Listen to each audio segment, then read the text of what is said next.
Welcome back to Eagle Recaps. Today, I will be showing you a South Korean action crime film from 2017 titled The Swindlers.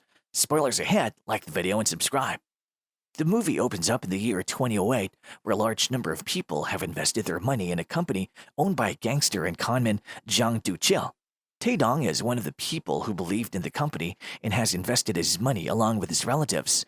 Knowing that the company owner has fled, Tae-dong's relatives visit his house and take him to Jang's office. When they reach the office, a large number of people are crying over the lost money. The relatives then force Tae-dong to return their money.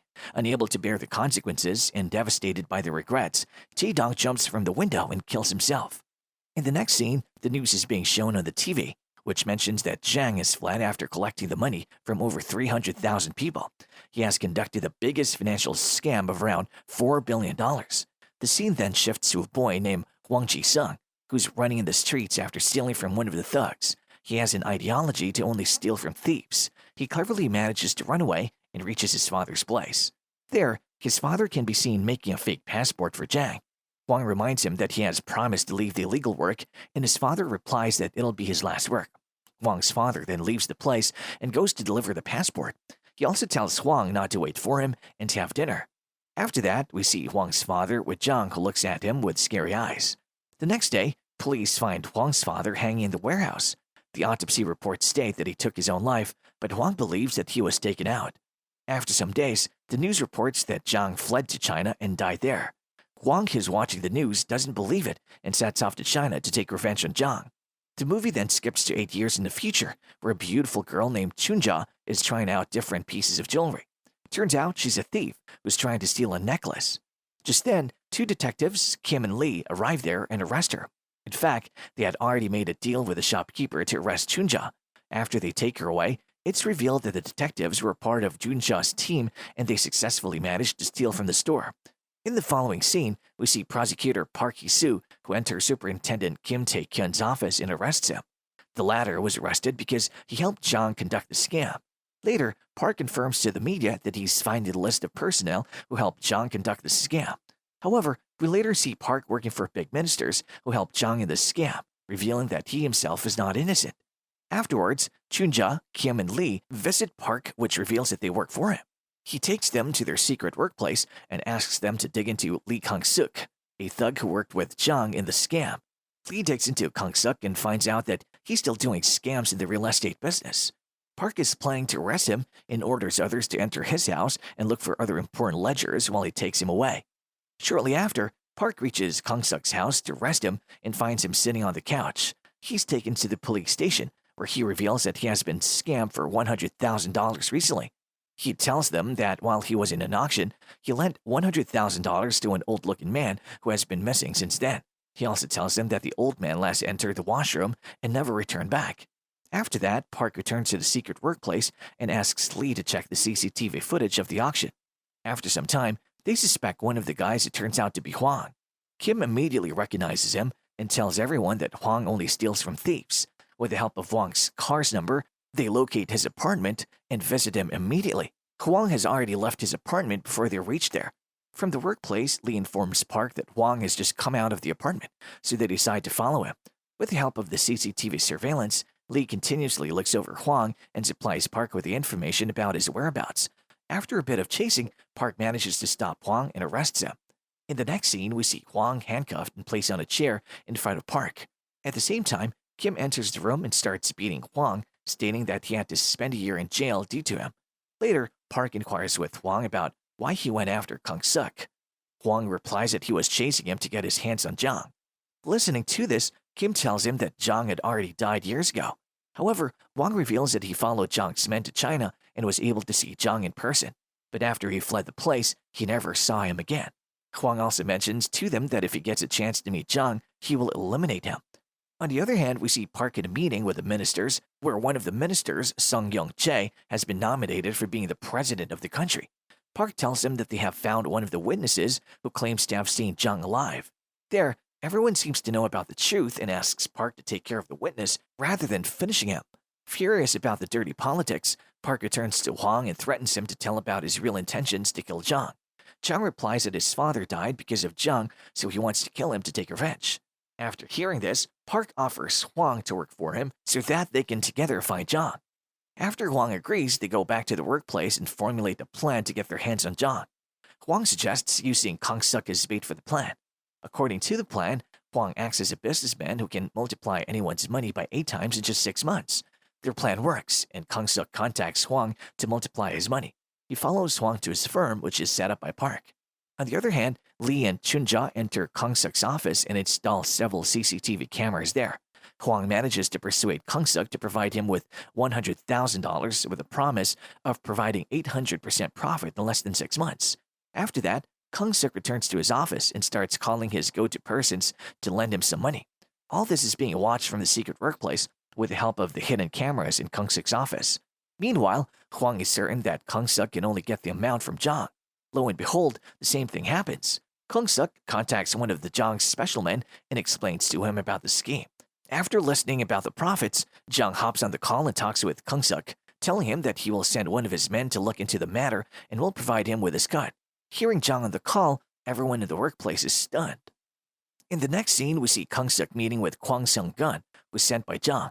Park and his team dig into Kwok, but find out that he's a businessman who with no criminal records. Kwang, acting as a casino owner, shows Kwok his godfather's casino and provides him with the agreement papers for the deal. Kwok takes a look into the papers and suspects Wang for providing such a big profit. Wang tries to make him understand the conditions and tells him that he has been doing money laundering for years. Despite his efforts, Kwok does not accept the deal. As a result, Wang takes the deal back, thinking that if he tries to explain any further, their plan may get caught. Wang then returns to his crew and tells them that Kwok is here for something else. After digging into Kwok's profile, they find out that he's investing in multiple other companies in the town like Zhang did before. Shortly after, they send Chunja to seduce Kwok and to keep him busy. She collides with him in the hotel and steals his wallet. Kwok confronts her for her act but gets his wallet from the receptionist. Chunju pretends to be embarrassed, so Kwok apologizes to her and calls her for a drink. While they're drinking, Lee enters Kwok's room and fits various cameras and mics. In the next scene, Wang tells Park that he's planning to go to Thailand to find out more about Zhang. Later, Sam asks Park how he can blindly follow his ideas. Park replies that he never trusts the swindlers. The next day, Chunja manages to connect Kwok's phone with a workplace computer so that she can transfer the data. Later, she manages to turn on the TV where the news is talking about Zhang being alive. Kwok immediately calls Zhang and tells him about this news being featured on TV. Zhang then asks Kwok to meet with them as he's in Korea. Meanwhile, Lee has already tapped Kwok's phone so he's able to hear about their meeting. He informs Park about it and gives him his location to follow. Park, along with Kim, tries to find Zhang and catch him, but before they could do so, he boards one of the metros and flees. Park then returns to the workplace where Lee tells him that they still have another chance to catch Zhang on Sunday. Meanwhile, Park gets a call informing him that Huang is in fact in Korea instead of Thailand. The caller also tells him that Huang is meeting with a reporter Ming to extract the actual bribe list involving in Zhang's scam. Surprised, Park finds out every detail of Huang, and when he gets to know about his father, the scene shifts to the past. It's revealed that the night when Huang's father went to deliver the passport to Zhang, it was Park who actually eliminated him. Later, Park calls Huang and asks him to return, informing him that Zhang is in Korea and will be meeting Kwok on Sunday. After Huang arrives, Park hands him a gun and asks him to eliminate Zhang in his next meeting with Kwok. Park also separately calls Kim and asks him to eliminate Huang when they get Zhang. In the following scene, we see Park and his team following Kwok. Kwok enters Chinatown and is on his way to meet Zhang. He stops in front of a restaurant and goes inside.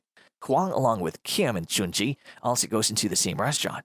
On the other hand, we see Park calling another group of his men and asking them to interfere if Huang makes any mistake inside. Huang and Kim, however, reach the basement of the restaurant, where Kwok is meeting with Zhang. The door appears to be locked, so they have to wait for them outside. While waiting, they get to hear that Zhang is planning to invest around $30 million in Huang's casino. As Zhang is about to exit the basement, Huang gets ready to shoot him. But at the same time, Park calls to abort the plan. Huang refuses to pull out, resulting in Kim hitting him from behind and making him unconscious. When Huang regains consciousness, he's at the secret workplace. He immediately attacks Park when he enters. Park then tells him that they will eliminate Zhang only after taking away his money. Seeing Park so obsessed with money, Huang gets upset and refuses to work with him. Meanwhile, Park discloses that he knows Huang was in Korea when he lied to be in Thailand. Park assures him that he will provide the bribery list if it's what he wants. He also makes it clear that he also wants to punish all those on the list. After knowing about the mission, Huang agrees for the next plan. In the next scene, Huang meets with Kwok, who hands him the property papers to liquidate the cash. As the amount is huge, Huang goes back to Park and threatens him to give him a 50% cut or else he will quit the meeting. Park agrees to give him 30%, including the actual bribery list. Huang then mentions that he only needs the list and wants the 30% to be distributed among Chunja, Kim, and Lee. Later, after Kwok provides him with the property papers, Huang informs Park that they should provide Kwok with $30 million in order to win his trust and to get other papers worth $270 million. Afterwards, Huang releases the bribery list to the media, which drags Park into trouble because the list includes names of various political personalities and civil servants. While Park and Huang are talking, Kim arrives and informs them that Kwok has fled Korea. In no time, the group reaches Kwok's place and finds it empty. Angry, Park attacks Huang and blames him for the situation. At the same time, Huang gets a call from Kwok informing him about the sudden departure. In the call, Kwok asks him to manage the $30 million by tomorrow and that he will provide him with other papers. For collecting the money, Park organizes a meeting with the high-ranking personnel and asks them to provide him with around $30 million. However, they refuse the request, after which Park threatens them to release some money which they have taken from Jang. He also tells them that they will get their money back in time. On the other hand, Park catches Kang Suk and plans to eliminate him to keep down the buzz of the bribery list released in the media. During the process, Park gets to know that Kang Suk was not conned by the old man before. In fact, the old man provided Kang Suk with the money to provide Park with false information. After that, we see Huang delivering the money to Kwok in exchange for the other property papers. Huang hands the papers to Park but gets abducted by him. Elsewhere, we see Park's men following Kwok into his residence. Park thinks that he has Jang and also the money, so he decides to beat Huang to death. But as he's beating up Huang, he gets a call informing him that the money is gone along with Jang and Kwok. Confused, Park approaches Huang and asks him to lure Jang to come to Mogampo Port. Huang refuses to obey him, after which Park tells him that it's his best chance to take revenge for his father's demise. In the following scene, Huang tells Chunja, Kim, and Lee about the truth of Park, that he's the one who killed his father. Huang already knows the truth about Park and is on a mission to expose him to the media. He asks the three to help him in this act and they agree. After that, Huang calls Jang to the Mogampo Port. Park then abducts Huang, Chunji, and Lee because Kim has betrayed them. Shortly after, Park gets a call informing him that all the property papers that he provided are forged. Meanwhile, Kwok arrives there with Jang. Angry, Park captures them, but it's revealed that Huang is the one acting to be Jang. Here, it's revealed that all this time it was Huang who mimicked the voice of Jang to fool Park. Moreover, Chunji, Kim, Kwok, and Lee all are introduced as Huang's friends. It was Kim's brother who died jumping from the window at the beginning of the movie. It's revealed that they all have been planning to expose him for 4 years, planting the hidden cameras in various places. They wanted to expose everyone who was involved with Jang in the scam. Meanwhile, Sung arrives there and asks Huang to forgive him and that he will do his best to find Jang. Shortly after, police officers arrive there, along with the media, and the recording is broadcasted with the help of Lee, and all the others are arrested. In the last scene of the movie, Huang, Kim, Lee, Chunji, and Kwok are happy to have completed one of their missions and reveal that their next target is Jang, whom they will not let live freely.